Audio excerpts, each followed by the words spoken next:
Assalamualaikum warahmatullahi wabarakatuh. Selamat datang di LIM Podcast, siaran podcast persembahan LIM Production. Kali ini bersama dengan saya Zahid Murtado sebagai host, dan di sebelah saya telah hadir bintang tamu kita pada kali ini, yakni Kafa, santri cilik Pondok Pesantren Lirboyo. Selamat datang Kafa di LIM Podcast. Selamat datang juga. Kok selamat datang juga? Ya itu yang saya pikir dari tadi, nggak tahu jawabannya. Kabarnya baik ya? Oh, alhamdulillah baik saya. Kalau dibilangin selamat datang, itu berarti jawabnya terima kasih sudah mengundang saya gitu. Oh iya ya. Ulangin ya. Kang Kafa, selamat datang di LIM Podcast. Ya, terima kasih telah mengundang saya untuk datang di LIM Podcast ini. Oke, gitu. Sip. Kabarnya gimana kabarnya? Alhamdulillah kabar saya baik. Baik. Grogi nggak tampil di depan kamera kayak gini? Enggak. Loh, kok bisa? Ya karena udah terbiasa itu. Terbiasa? Iya. Terbiasa tampil di depan kamera? Kok sok sekali kamu? Lah, emang gimana lagi? Emang udah nggak grogi, terus emang harus dibikin grogi gitu sampai jungkir balik itu. Oke. Jadi udah terbiasa tampil di depan kamera ya? Iya. Pertama kita kenalan dulu ke teman-teman yang nonton. Nama kamu lengkapnya siapa? Asalnya dari mana? Usianya berapa? Sekarang kelas berapa? Ayo, perkenalan dulu. Assalamualaikum warahmatullahi wabarakatuh. Waalaikumsalam. Perkenalkan, nama saya Abdullah Kafabihi. Asal saya dari Jambi. Saya lahir tanggal 11 bulan 5 2008. Dan saya di sini mondok di Lirboyo mulai tahun 2019. Tahun 2019, waktu itu umur saya 11 tahun masih. Dan apa lagi? Sekarang kelas berapa? Oh, saya di sini sekarang masuk kelas 3 sanawiyah. Udah berlangsung, berarti udah berlangsung 4 tahun. Mau 4 tahun ya? Namanya Abdullah Kafabihi, kok kamu pakai namanya Mbah Yai? Lah, itu yang saya pikir. Soalnya kok bisa nama kamu pakai namanya Mbah Yai? sebenarnya saya juga nggak tahu itu, soalnya dari pas saya datang ke sini kan ya memang mulai saya kaget itu, kok nama saya udah terkenal. Sering disebut ya? Sering disebut gitu. Kalau ada acara dihormatin ya? Iya. Jadi pernah saya mau cerita sedikit. Jadi waktu saya menang pedacil waktu itu diundang ke dalamnya Bayan-Im. Nah itu kan waktu acara ibu-ibu ya, waktu acara ibu-ibu. Nah waktu itu yang jadi MC itu seorang ibu-ibu. Nah dikiranya yang mau maju jadi penceramah itu Buya Kafa. Yai Kafa, iya Buya Kafa. Nah dipanggil lah kayak Yaji Abdullah Kafabihi Mahrus. Lah yang maju saya, jadinya ketawa loh gitu.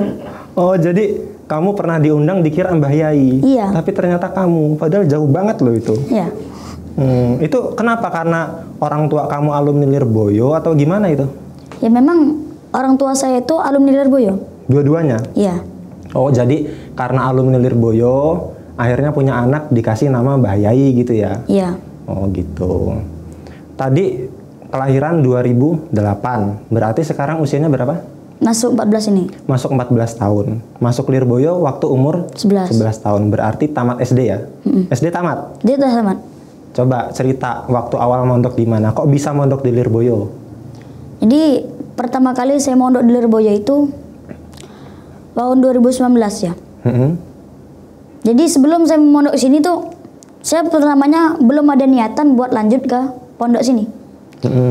Soalnya jadi di rumah itu saya bilang gini, saya nggak mau mondok jauh-jauh gitu kan.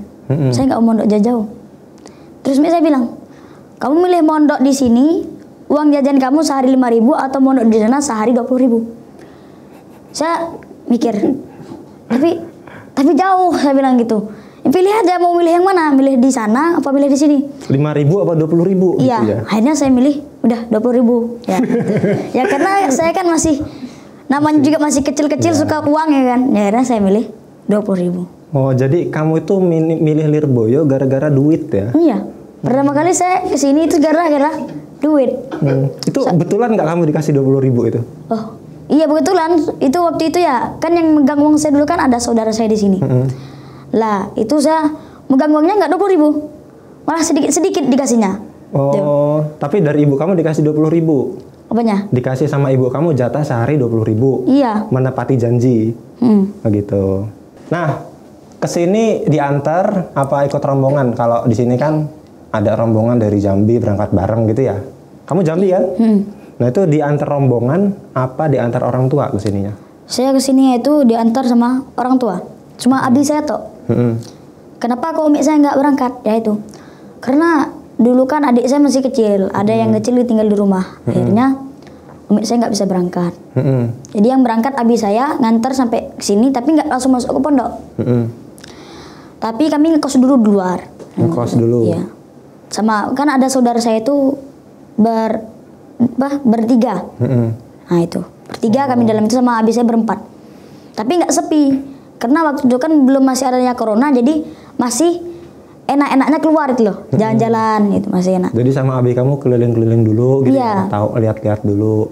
Pernah itu kami pergi ke Simpang 5 Gumul gitu. Oh jadi awal mondok langsung ke Simpang 5 Gumul. Iya. Terus juga kan itu pas ke sana juga enak. Soalnya kan abi saya di situ kan juga nggak terlalu paham lah jalan-jalan sana kan. Udah lama nggak ke sana akhirnya mumpung abi saya itu alumni sana juga. Alumni Gumul? Bukan. Alumni Lirboyo. Nah, terus juga ketua Himasal Jambi. Jadinya enak mau keliling-keliling siapa gitu penasihat-penasihat. Jadi minta tolong penasihat nganterin kamu gitu ya, keliling-keliling. Terus masuk ke pondok itu gimana? Pertama kali apa kaget? Apa langsung seneng atau gimana? Jadi pas saya pertama kali datang tuh saya kayak kaget gitu. Kayak apa ya? Belum pernah lihat pondok kayak gini. Soalnya saya pas turun dari bis, saya diajak sama saudara saya. Gini. Fa, ayo nemenin saya ke ATM. Nah, emang di sini ada ATM-nya? Udah ayo, saya belum pernah ke ATM juga kan. Saya kan nggak pernah ke ATM. Dari ke sana akhirnya ke depan itu. Kan turun bisnya kan di Masjid Al-Hasan itu. Pergi ke ATM. Wah, senang saya kayak belum pernah ya kayak katrok lah gitu kan. Belum tahu ATM itu bagaimana isinya. Kok bisa di pondok ada ATM ya? Iya. Juga lapangannya gede gitu kan. Akhirnya betah kayaknya saya di sini gitu. Oh, jadi kagetnya itu malah bikin betah. Jadi nggak pernah nangis gitu karena kangen orang tua. Itu enggak. Nggak pernah. Jadi baru masuk ke sini langsung betah. Iya. Kalau orang tua gimana? Orang tua berat nggak ngelepas kamu kan masih kecil gitu? Sering nelpon gitu nggak? Yang nelpon tuh cuma saya. Yang nelpon kamu? Ya. Itu pun kalau kehabisan uang pasti. Ya nggak? Jadi sebenarnya pas awal-awal tuh masih ada rasa kangen. Rasa kehilangan lah. Merasa kehilangan? Iya. Rasa kehilangan dari diri saya gitu. Jadi waktu abi saya udah ninggalin saya di gerbang. Pesan gini. Nanti jangan sampai nangis, kalau abi belum sampai rumah jangan nangis gitu. Malu abi gitu. Ya udah. Kamu juga laki-laki gitu kan jangan nangis. Akhirnya saya masuk ke gerbang. Besoknya pagi-pagi, itu kan pas hari Jumat pagi-pagi. Saya langsung nelpon itu. Kangen. Saya bingung. Nelpon di mana ini? Saya lihat di Di bawah kamar saya itu ada tulisan HP luar Jawa. Wah, itu kayaknya tempat nelpon itu. Nelpon wartel. Iya. Saya ketok-ketok. Mau apa? Saya mau nelpon. Terus saya nggak tahu bahasanya pakai bahasa apa, nggak ngerti saya. Terus udah nggak jadi. Nah, itu. Akhirnya saya pergi jalan-jalan ke depan. Tapi itu saya belum beli peci. Pecinya masih peci itu. Waktu itu masih peci putih. Ke depan itu ke lapangan ada bapak. Ya saya pinjam HP-nya nggak, punya HP-nya nggak berani. Akhirnya saya keliling lagi, bingung gitulah. Bingung terus mulai rasa sedih, kayak mau nangis tapi nggak jadi. Berusaha terus, akhirnya balik kamar. Terus bilang ke saudara saya mau nelpon gitu. Oh nanti sudah Jumatan kita nelpon. Gimana? Ada di pondok sana. Hai, jauh nggak? Nggak. Enak ke sana, nelpon. Nah di sana barulah saya nelpon saya gitu. Nah itu saya disemangatin. Nah mulai saat itu saya mau mulai nangis tapi nggak jadi nangis. Kenapa? Bilang, nanya, Abi udah sampai rumah, Mek? Belum, kan baru kemarin pulang. Oh yaudah, akhirnya saya langsung tutup itu teleponnya. Tutup. Cuma kayak gitu doang nelponnya? Iya, nggak jadi telepon. Karena Abi saya belum pulang. Belum pulang. Oh, nggak berani. Harus menempati janji. Besoknya tapi balik lagi?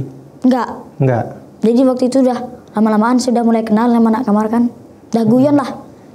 Juga saya ada waktu itu ya malam-malam dia diajak sama saudara saya kan angkatan Gaza. Jadi angkatan yang baru waktu itu tamat kemarin ya? baru tamat kemarin ini. Itu saya diajak ke sekolahannya malam-malam. Pertama saya nggak mau diajak sekolah, malu lah. Orangnya kalau bahasa Jawanya gerang-gerang, tua-tua gitu. Tua-tua, malu saya. Datang sana, saya dipaksa datang. Pertama kali masuk, saya digojlok-gojlok gitu. Disorakin gitu lah. Bahasa Jawanya digojlok. Nah, disorakin. Tapi saya diem aja gitu kan, diem. Emang kata teman saya yang di kamar bilang, di sini ada tradisi gojlok gitu, mempersiapkan mental. Oh kayak gitu. Oh ya udah. Biasa aja kalau misalnya disorakin gitu, biasa aja. Oh ya. Jadi pas disorakin ya saya biasa aja. Saya bingung. Saya kan manggil kalau bahasa Jambi kan mama, paman. Mama. Nah, mama itu panggilan paman orang Jambi. Mama. Tapi kalau misalnya untuk ibu, emak satu aja. Emak sama mama beda ya? Terus? Mama atau saya kan. Itu ngapa tuh orang tuh kata-kata aku. Nah, jadi aslinya saya, paman, itu kenapa kok orang tuh ngomongin saya gitu? Oh nggak, biasa aja, nggak usah dipikirin. Setelah di situ kan saya bingung, ada kayak ngelalar nadom, baca nadom gitu. Jadi lama itulah saya jadinya bosan. Bosan segala lama saya dilihat, dideketin sama orang, dicuil-cuil gitulah, dipegang-pegang. Marah kan. Akhirnya saya keluar sendiri pulang ke kamar. Itu lucu saya. Oh, jadi setelah saya mondok di sini baru tahu kalau ada tradisi gojlokan. Tapi karena udah dikasih tahu sama kawan, ketika digojlok udah nggak mutung ya? Iya, udah nggak mutung. Jadi mentalnya udah kuat waktu itu. Waktu itu. Juga pertama kali mental saya dites. Kayak dites lah. Kalau itu kan belum apalah, cuma disorakin biasa lah. Standar lah. Standar anak baru kan. Berarti ada yang lebih parah lagi? Ada. Gimana? Waktu itu pas saya pertama kali ikut jamiah. Ikut jamiah pertama kali saya ngeliat orang digojlokin. Wah, ada sampai yang mau nangis itu anak baru. Terus saya takut, nggak mau ikut jamiah saya kan. Nggak mau ikut jamiah. Kalau di tempat saya namanya muhadharah. Muhadharah. Iya. Nah itu saya nggak mau lagi ikut jamiah kan, dipaksa. Malah saya kan pernah dititipkan. Ada namanya itu Kang Takim. Titipkan, bilang besok ikut jamiah ya. Besok kamu disuruh ceramah. Duh, saya nggak bisa ceramah. Dipaksa terus, saya disuruh ikut ceramah. Saya terakhir ceramah pas kelas SD. SD di kelas rumah kelas 6. Kelas 5 kelas 6 lupa saya. Kelas 6 nggak salah. Itu saya pas mau ikut jamiah itu saya pun mau kabur, tapi nggak jadi karena udah dipegang lah, dibawa. Akhirnya saya pas mau ceramah udah digojlokin, disorakin. Mudoe. Loh, saya gitu kan. Itu saya mulai grogi, tapi saya percaya diri. Terus. Mereka nggak dengerin, nah itu. Jadi saya paham. Penting pas jamiah atau pas kita ngumpul-ngumpul disuruh kayak gituan, udah ngomong aja, penting nggak usah didengerin. Itu kata Kang Takim tadi. Makanya saya terus aja ngomong, tapi nggak didengerin. Nah itu pasti sakit hati kan. Itulah sakit hati, bagaimana tidak, padahal kita yang ngomong tapi dia nggak dengerin gitu. Kita yang berjuang tapi mereka yang nggak menjaga gitu loh. Kamu yang berjuang tapi di sana nggak mau menjaga perasaan kita gitu loh. Oke. Terus ya gitu, jadi gimana rasanya digituin, mesti sakit lah. Tapi itu melatih mental kita buat bisa jadi orang yang berhasil karena kuat ya. Nah berarti setelah pertama kali tampil di jamiah itu sering disuruh lagi? Ya sering dah. Dulu kan ada namanya itu, nanti ada tradisi Jambi nanti bertemu dengan Riau. Nah jadi nanti itu adu. Oh jadi diadu. Anak-anak santri dari Jambi sama Riau, nanti diadu. Ada masing-masing ada yang lomba gitu. Iya, dilombain. Nah saya jadi perwakilan waktu itu Bidacil. Perwakilan. Nah itu ajang saya pertama kali, bakat saya dilatih. Itu pertama kali saya bawanya itu kedua orang tua. Temanya tentang kedua orang tua. Iya, orang tua. Terus akhirnya saya menang, naik ke luar Jawa. Nah Jadi setelah lawan Riau, nanti Riau sama Jambi gabung. Jadi Riau sama Jambi akan gabung. Terus Jambi misalnya yang menang itu Bedacil. Nah, Riau nanti yang menang kayaknya baca kitab gitu. Nanti diadu sama para daerah-daerah luar Jawa yang lain, kayak Lampung gitu. Sama Palembang kan beda-beda. Itu diadu. Nah, terus sampai di sana saya bawa tentang Al-Qur'an. Al-Qur'an dan bersama bawanya yang rugi, tapi kalau pas di lomba ilmiah kan saya bawa yang rugi. Rugi itu kan tentang masa depan para pemuda baca Al-Qur'an gitu. Tapi berbeda dengan pas di Jamiah. Jamiah temanya beda lagi, tapi sama akhirnya itu rugi kayak gitu. Seperti itu. Jadi menang. Waktu itu ya pertama kali saya deg-degan. Luar biasa Pak. Saya baru pertama kali ceramah. Ya? Oh ya, ramai banget. Itu di mana tempatnya? Di Aula Muktamar. Di Aula Muktamar, orangnya banyak. Banyak, penuh itu. Jadi saya grogi pertama kali itu, grogi. Ya namanya juga baru pertama kali ya, nggak kayak Zainuddin MZ yang 1000 umat itu. Banyak, ya. Pengalamannya banyak. Saya kaget itu. Saya deg-degan. Mana ya? Memaju bagaimana? Saya naik ke atas udah keringetan. Tapi udah lama setelahnya mereka diam. Pertamanya saya disorakin. Tapi saya percaya diri, ngambil mic. Assalamualaikum warahmatullahi wabarakatuh. Tes. Selesai. Nah, mereka tepuk tangan semua. Setelah itu, pas menunggu kejuaraan, saya nggak ada niat menang sih. Tapi nggak tahu, nama saya dipanggil untuk ke depan. Akhirnya harapannya saya menang. Dapat juara pertama. Iya. Nah, pemirsa kalau yang masih nggak tahu tadi dia ngomong rugi-rugi itu ya. Jadi dia ini pernah viral waktu ikut lomba Pildacil ya Pak ya? Iya. Ikut Pildacil di lomba Akhir Usanah Pondok, itu disiarkan secara live di YouTube. Materinya tentang rugi ya. Rugi gitu ya. Baca Al-Qur'an ya. Iya, ada rugi-ruginya. Jadi setelah dari Jamiah tadi didaftarkan ikut lomba di akhir tahun ya. Nah, itu gimana ceritanya ya? Nah itu pertama saya nggak yakin mau. Saya itu kan yang mentas ada 44 daerah peserta dari berbagai daerah. Saya pernah dengar di atas langit ada langit lagi. Saya nyerah aja lah sampai sini, nggak mau ikut saya.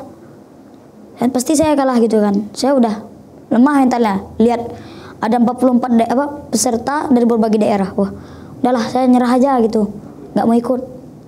Dah, mana kamu ini? Aku nggak mau. Nggak ada lagi yang bisa, Pak, ceramah. Kamu bisa banggain orang tua kamu, bisa banggain daerah kita gitu.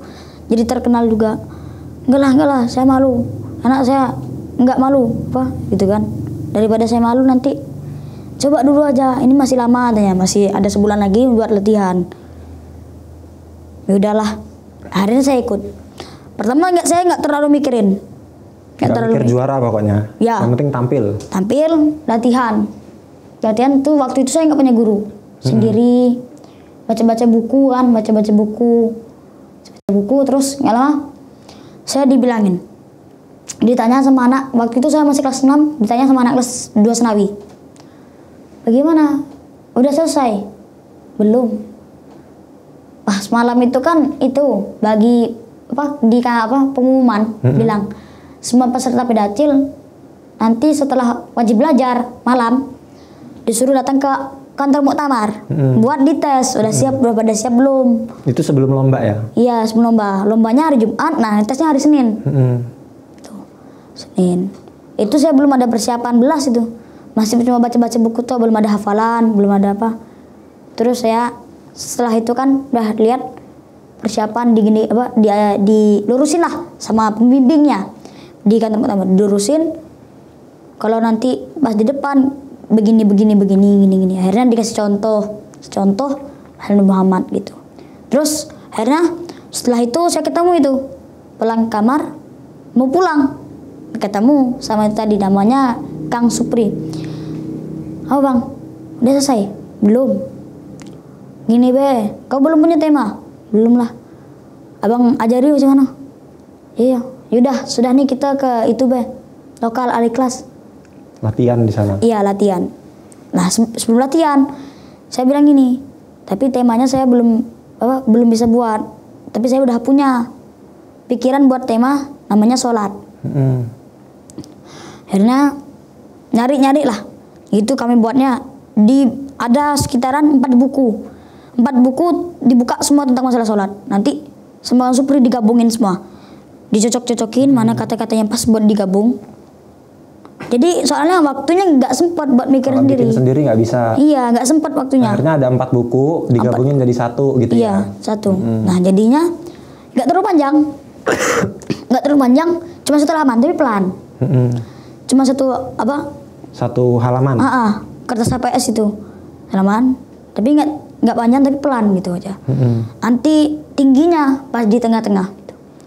Oh jadi udah diatur. Ini nanti awal pembukaan pelan-pelan dulu. Santai, ya. Nanti nadanya ketika di tengah tinggi gitu. Oh diatur kayak gitu berarti? Udah diatur. Jadi ngambil soalnya kan ada juga bukunya itu khutbah. Khutbah kan banyak, aduh. Nah kami awalnya ngambil dari sana. Dari sana, dari masjid pertamanya. Masjid berdiri dengan megah begini. Pada di masjid berdiri pertama kali pada tahun ini di kota ini. Nah itu. Setelah itu baru mulai naik sampai ke temanya. Jadi pertama dari masjid sampailah ke sholat gitu. Kamu aus nggak? Oh ya. Minum dulu, santai. Minum dulu ya. Dari tadi ngomong terus sama Bersa. Oke, kita mau loncat, Fa. Dengar-dengar gara-gara ikut lomba tadi itu, kamu dikasih sorban sama Mbah Ye Anim, betul nggak?